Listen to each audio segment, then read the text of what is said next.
What music they make. Metal Global.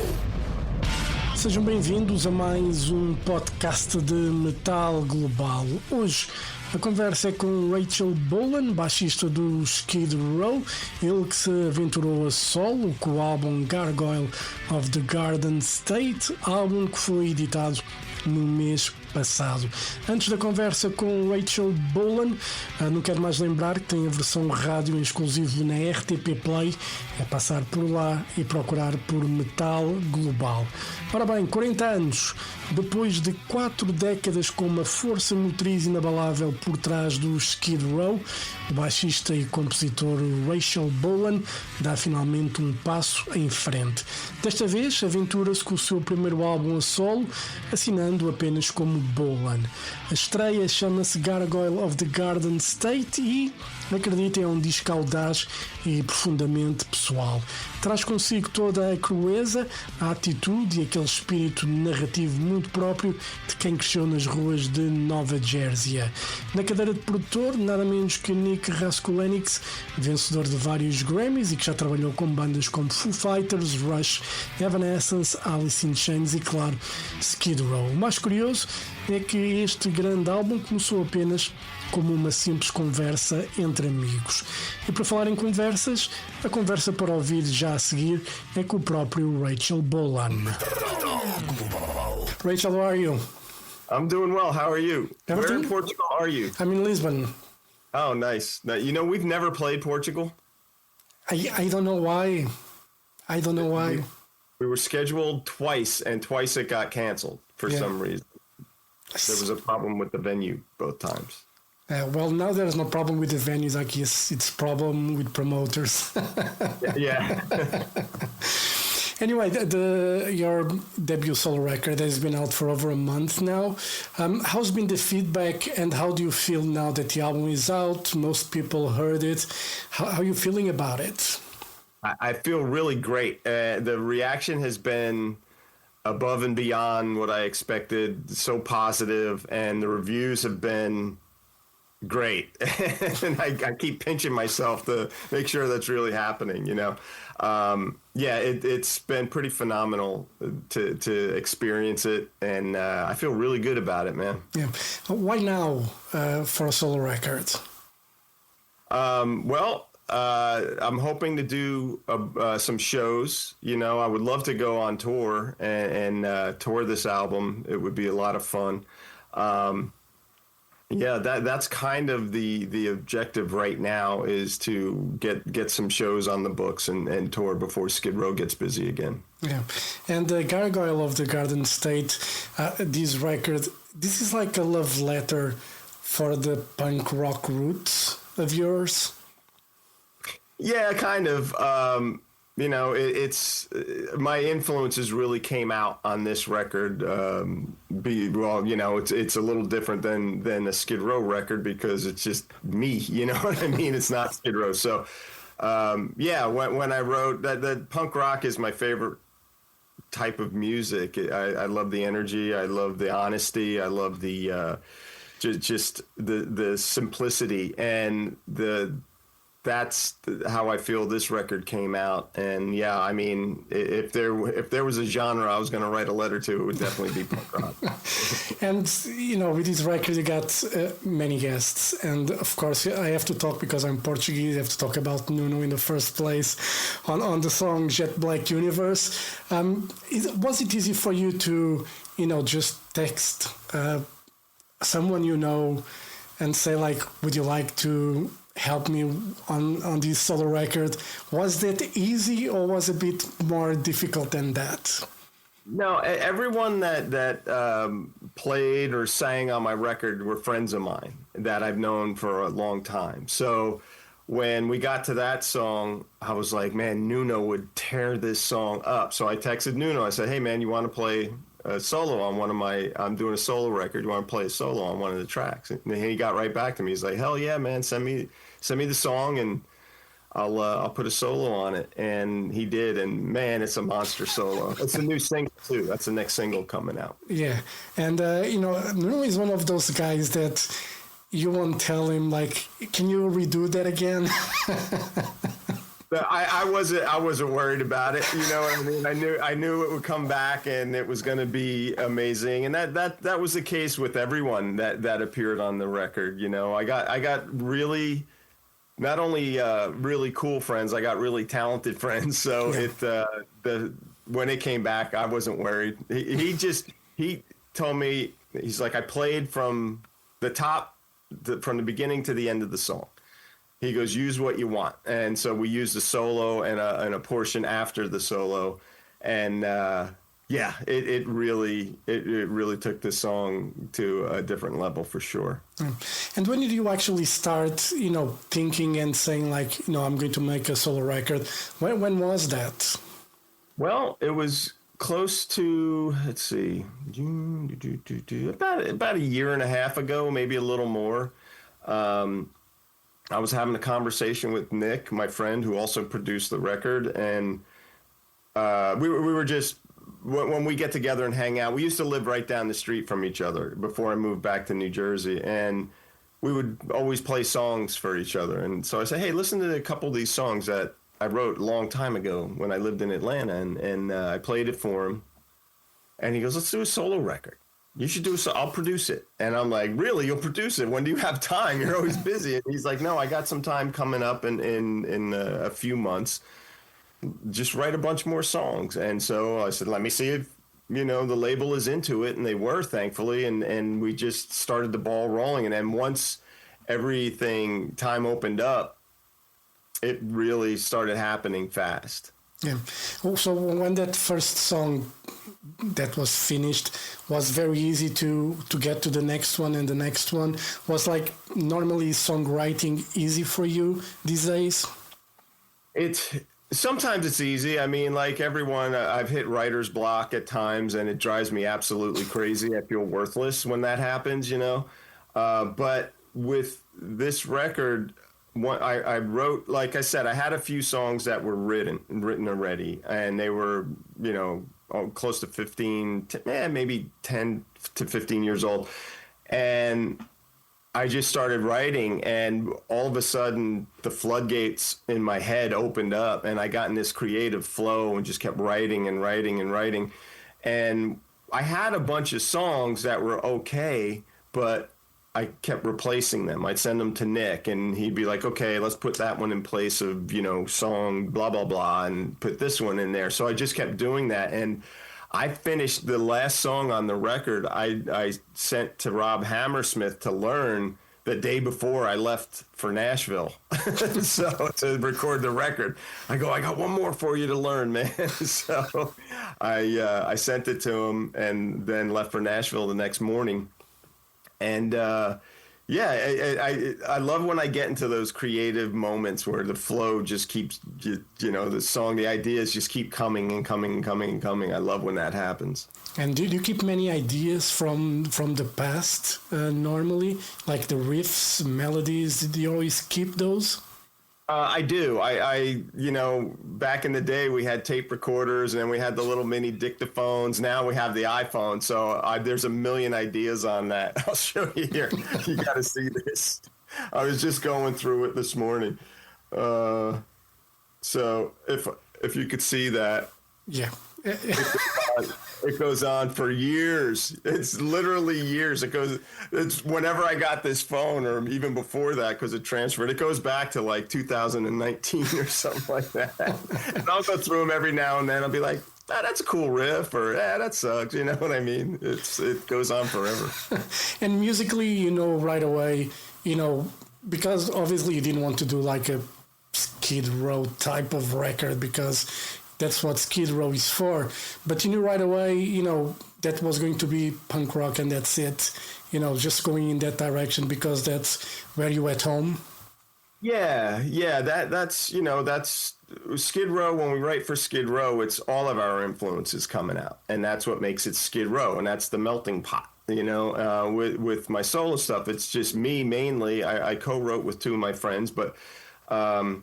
I knew it was going to be like a pop and punk feel to it, high energy, stuff like that, because that's just that's how my mind works. So. And you were saying like the creative juices were flowing as soon as you got in that frame of mind. Do you still keep those juices flowing, like more ideas, maybe for a follow-up record, or are you happy enough with what you got so far? I have 8 songs written for the next record already. So yes, it keeps going. It never stops, man. You don't want to be up in here. It's never quiet. But that's a good problem to have, even... Let's say you mentioned writer's block, which can happen at any time, but at least now you have like 8 tracks.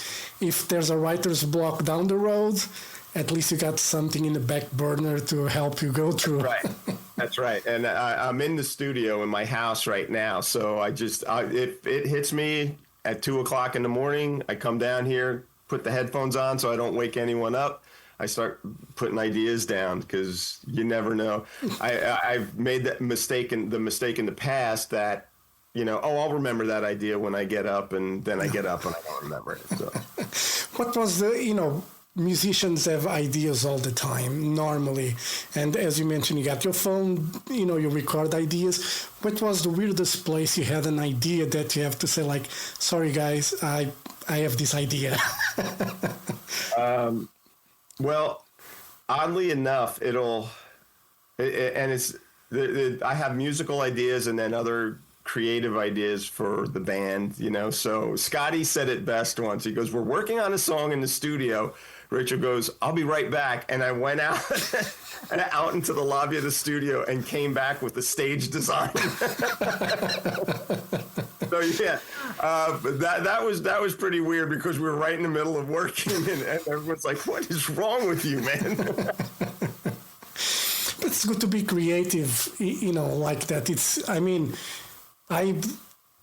I do radio show, and I have my normal work, but doing the radio show, it's what keeps me creative in a way that I have ideas, and sometimes even it's like a show where all the bands start with the same letter. And I don't know if people get it, but it's like one of those things just for me that makes me happy. I'm like, I've done this. I don't know if people will get it, but it's fun to do. I love stuff like that. It's being ridiculous sometimes and just having fun. And like, if people get it, they do. If they don't, it's okay. It's your own little secret. Yeah. So, with the album coming out and the album out already, show-wise, playing shows, what's the situation at the moment? Are you still working on possible dates, a more extensive tour? What's the plan?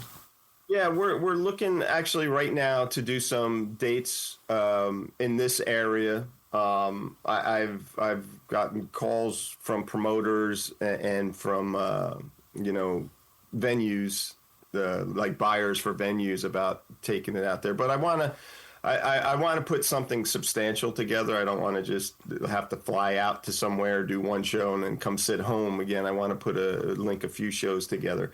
But that's where we're at right now. I have a few guys that agreed to, if they're not busy in their bands, to come out and play. So, right now that's all I have for you. I wish I had a better answer, but that's all I have for you. Is the music business, as a touring, as releasing records, is it becoming increasingly more difficult for artists in your view?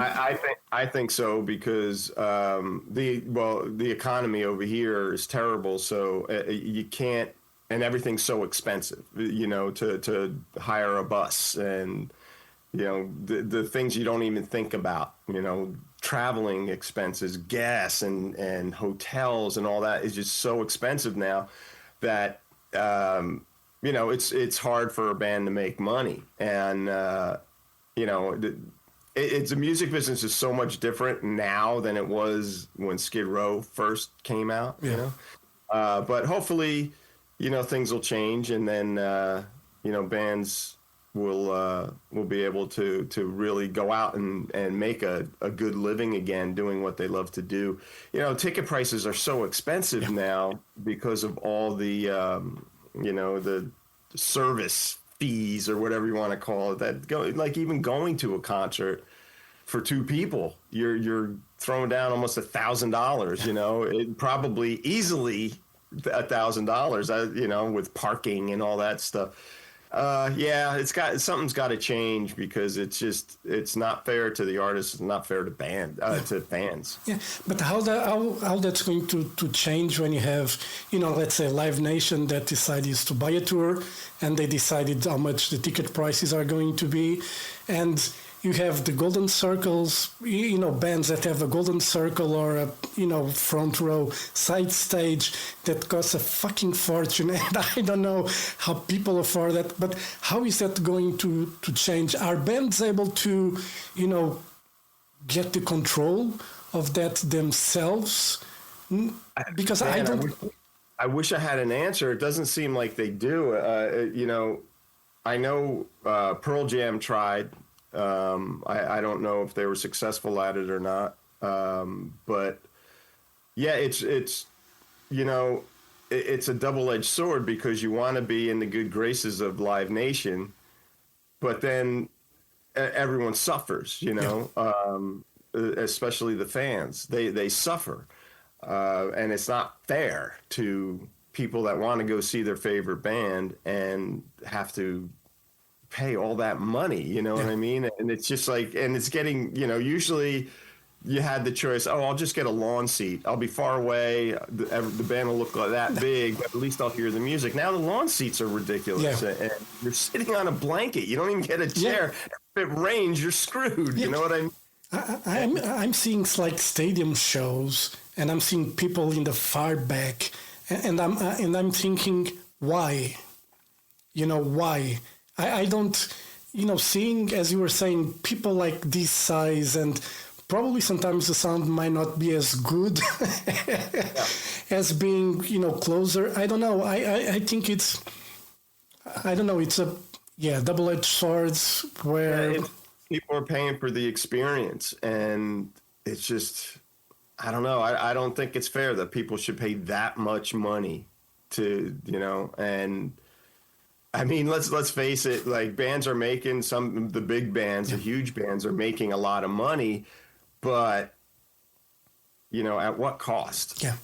You know, and making money is great. That's fine. But you got to feel for the people that come to see you, you know, and it's, like I said, it's not a win-win by any stretch of the imagination. But you're making money, but are you having fun? That's sometimes I think that, because when you have, like, let's say Metallica, they have a big entourage that goes with them. I mean, in wages, and I mean, the fee, maybe it's good enough to cover everything and some more. But when you have that obligation, when you have a lot of staff working with you, is it fun to, you know, still do that when you know that if I'm not on the road, how I'm going to pay these guys? I don't know. I mean, we have become such like the way we tour, even when we're out on a full blown tour, like when we went out with Buck Cherry, and they do this as well. We have managed to keep a really compact crew. Like, obviously we're not Metallica or Guns N' Roses. We don't tour stadiums, but we managed to get guys that are able to do a few jobs well, you know, and they're fine with it, and we pay them well, and you know, they're family to us, you know, and we managed to keep it small. And Buck Cherry did the same. And when the two bands were touring together, it was like one big crew because everybody helped everybody out. Like if a guitar went down and our guy Casey couldn't get to it or didn't see it, there would be a Buck Cherry guy, tech, taking care of it, and just out of nowhere, you know. And that's a lot of bands are doing that at our level, are doing stuff like that, and keep it, you know, keep the organization smaller so that people can go home with a paycheck. Yeah.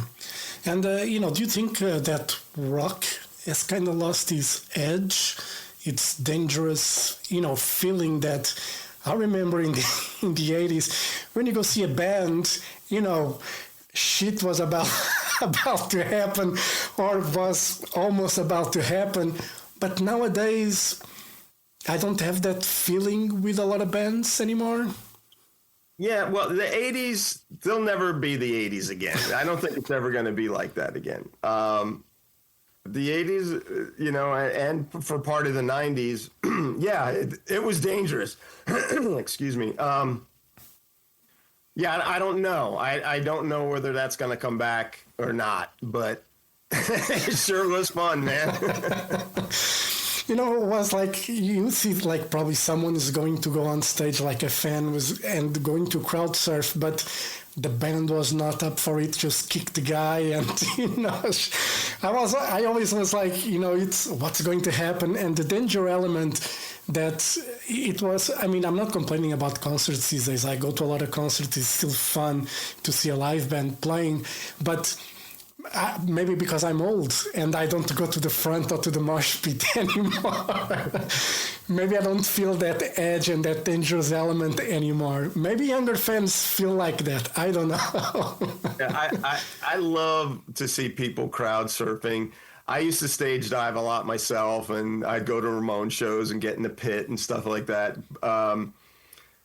But yeah, when I see a pit start during one of our songs at a show, it excites me, but I'm also like, man, I hope if someone, that's pretty big, I hope if someone falls, they get picked up and not trampled on. That's the stuff that goes in my head, you know? And, but yeah, I don't go to the front row much anymore. And, you know, we have to speak about Skid Row, and I just want to ask you a couple of questions about it, not go deep into details, but how were those shows with Lizzie Hale?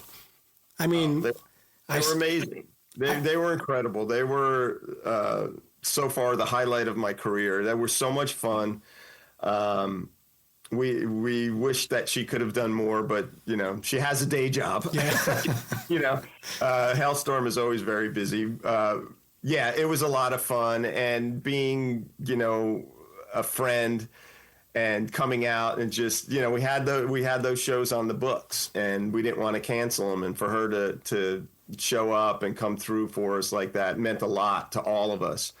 And you know, it shows like what friends do for friends. And she was amazing, man. She just, I asked her, I go, how many rehearsals do you want? And she's like, one. I go, one. I go, you really, it's an hour and a half show, right? And she's like, no, she goes, I have these songs. So yeah, one rehearsal. So we worked it out where we had the venue the night before the show because there was nothing going on. And we brought our gear in and set it up. And they fired up the PA for us. And she goes, I'm going to hold back. I go, yeah, no, it's cool. Hold back. Don't, you know. Apparently her version of holding back and my definition of holding back are a lot different. I thought she was just going to, you know, no, get her place in the songs. Get her cues all together. But man, I was just like, so after we were done, I was like, so that's holding back. I cannot wait till tomorrow. You know what I mean? And she just blew everybody away. And it was cool because we had a discussion afterwards and after the last show, and we both felt that like Skid Row opened up a lot of our fans to Hailstorm, and Lizzie opened up a lot of Skid Row fans, a lot of Hailstorm fans to Skid Row. Yeah. And, you know, there was a whole bunch of young girls there that were there to see Lizzie sing. Yeah. And it could have been the first time they ever heard Skid Row. They were there with their parents that loved Skid Row. So it was really cool, the two bands, the union of the two bands. And, you know, she's just such a great person. She's such a great energy, and she's obviously a great singer, and she just absolutely killed it. Yeah. I say that Lizzie Hale, at the moment, she's probably the best, you know, rock singer, male or female, and no genres here. I think she's the best at the moment. I saw Hailstorm a few times, and man, when she starts singing and screaming, fuck, she's, you know, I mean, a lot of guys would be jealous of her voice. Yeah, I would agree with everything you just said. She's a monster. She's an absolute monster, a beast. And when she starts singing, And the cool thing that I notice now is they've been around long enough to where now I'm hearing other female vocalists that are sounding like Lizzie, you know, and the fact that she's had that much influence to where now younger singers are sounding like her, that's big, man. That's really big. Like, that's a huge compliment, and that you had that effect on an upcoming musician. Yeah, I mean, we were from a time, and I mean, I'm old. You're younger than me, or look younger than me at least. The lighting. But there was not that many female singers. I mean, we had Lita Ford, Joan Jett, maybe Dora Pesh in a more metal thing, but there weren't that many female singers. And now it seems to be like, finally, there's a predisposition to embrace female singers in this man world, in a way. And it's great to see, you know, so many, you know, female vocalists, you know, leading bands now, and they can sing. So, you know, who cares? Yeah, I think it's great. I think it's great because, you know, it is a boys' club, and I'm sure every woman still has to hear about it, and it's not fair. You know, it's totally not fair because there's a lot of women singers and players that will destroy a stage than a lot of guys, you know, and that's a fact. And any guy that won't say that's a fact is lying. Because I saw Alice Cooper a couple of weeks ago. He had Anna Cara there replacing, I forgot her name now, but you know, Nita Strauss, and you know, they can shred. I mean, I'm like, great. Yeah, she's great. I cannot play guitar. I mean, I used to play guitar. I sucked at it. And I'm seeing, you know, these girls playing, and I'm like, fuck, where did I learn that? Yeah, man. It you know, it doesn't matter. Like, it doesn't matter what sex you are. You could, if you want to rip, you're gonna learn to rip. Yeah. And, you know, just wrap it up. Is the Skid Row singer place cursed? No, it's not. It's just we've gone through a lot, obviously. We're getting close with finding someone. We have a few guys that we are really interested in that we're going to check out soon as Scotty gets back from Japan. And so that's where we're at. But yeah, we've gone through a lot. It's not, you know, because I need to say this because this day and age, you know, with the internet, people can say all the shit they want. And I don't know what goes on within the band. You know, I know like Eric, you know, I talked to him like a couple months ago, and he has his health issues, he has his family, and, you know, that was kind of a bit, he had to choose what he wanted to do with his life. It's not because he didn't want to be in the band, it's just because he had to make a decision for himself. And, you know, sometimes people just write shit online that it's like, oh, maybe they should, you know, cave in and bring the original guy again. And I'm like, I'm sure they had plenty of offers that anyone would just bend over and say, please do whatever you want to me. But there must be a reason, you know, why you still want to keep on doing what you're doing without look at the past. It's there, but let's move forward. I think that's...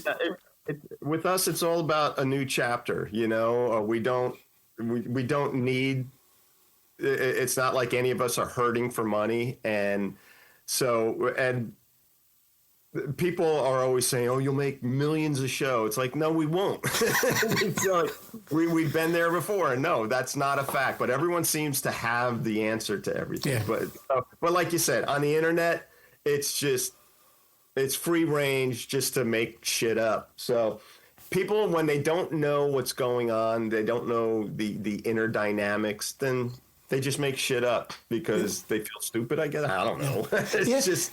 I don't get it. I don't get it. Like, you know, these are people that, I mean, even people in bands say stuff online and I'm just like, wow, I thought that guy was my friend. You know what I mean? So, you know, whatever. It is what it is. Yeah. like I said, we're getting very, very close. Yeah, and I normally just say to people like, would you keep being married to someone that you didn't, enjoy being with? I mean, I saw my parents and my dad had some issues in his life. He passed away a few years ago anyway, it doesn't matter. But I was seeing his relationship with my stepmother, not my mother, my stepmother. And I was like, why the hell are they married? Yeah. Going through that for what? Just to look good that they're still married for, over 20 years or whatever it was, and being miserable on a day-to-day life. That's right. Yeah. People don't get it. Yeah. People just don't get it. I'm glad everyone is so happy anyway. Yeah. Rachel, thank you very much for your time. Gargoyle of the Garden State, great record. Good to see you back in your, punk rock roots. Hopefully you can play, a lot of shows and, come this way. Portugal is nice. I would love to. I think I still have family in Portugal somewhere because my grandfather was a farmer outside of Lisbon. I forget the name of the town or the district that he was. But yeah, so I got Portuguese roots as well. Well, come, we'll find, a venue for you to play. Yeah. That won't be hard. I'm sure we can figure something out anyway. Cool, man. All right, thank you very much for your time. I hope to see you soon. Bolan or Skid Row. Hopefully, bring the fucking Skid Row to Portugal. I mean, you owe us that. I would. We do. All right, Rachel, thank you very much. Have a great day. Hope to see you soon, all right? Thank you. All right, thanks. Thank you. Bye-bye.